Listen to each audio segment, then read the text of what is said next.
Hey guys, and welcome to Tech More Tech. Today we're going to take a look at the all-new Apple Homepod.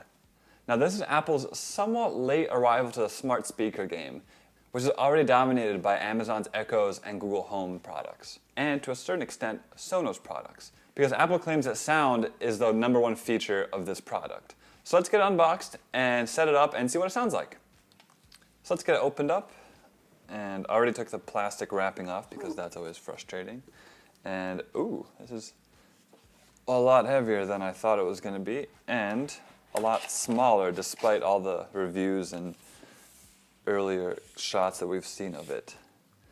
So, for comparison's sake, here is an Amazon Echo. So you can see it's a little bit shorter but a lot wider because of all the different tweeters and subwoofer that's inside. This is the white one. It also comes in space gray, which is a nice dark color. So it kind of depends on what your house looks like, if you prefer it to blend in or stick out, whatever. It comes with a nice nylon wrapped cord, which I'm going to basically get as close to the camera as I can. And I kind of hope a lot of the other future Apple products start implementing this, because hopefully it'll hold up well, even though this isn't something you're going to plug in or plug out of your wall outlet very often, but still, it's a nice touch. So I've gone ahead and plugged in the device. At the top we can kind of see a little blurring circle go around, as we can see that little white dot at the top there. So I'm pretty sure all we got to do now is place the phone near it. Yep, we can see the HomePod set up. Oh, interesting. You need to turn on two-factor authentication to have HomePod. So let's do that real quick.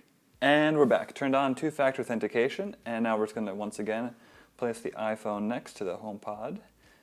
And this is going to be in the living room. This is for HomeKit purposes. Right now I'm going to skip Apple Music, enable personal requests, that's fine, terms and conditions, and transfer all my settings.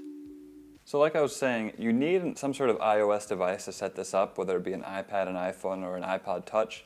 So Android users, you guys are out of luck, though I suspect you probably weren't looking to buy this anyways. Also, if you're not an Apple Music subscriber, you're not going to get the most out of this. Hi, I'm Siri.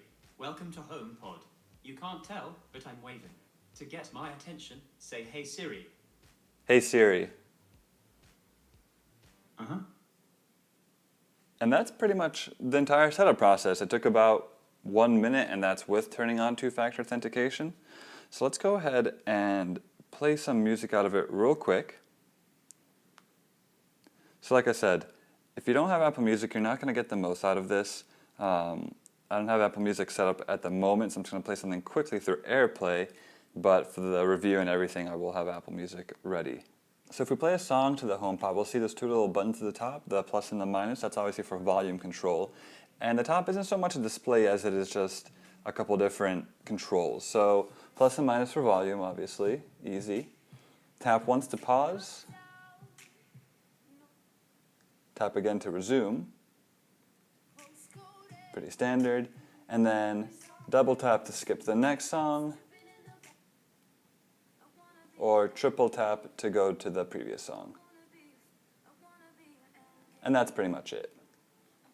Now, one gripe I do have is just the fact that we have a plus and a minus for volume, but we have to double tap and triple tap for going back and forth, when we obviously have the real estate to have more buttons at the top and the bottom for those controls.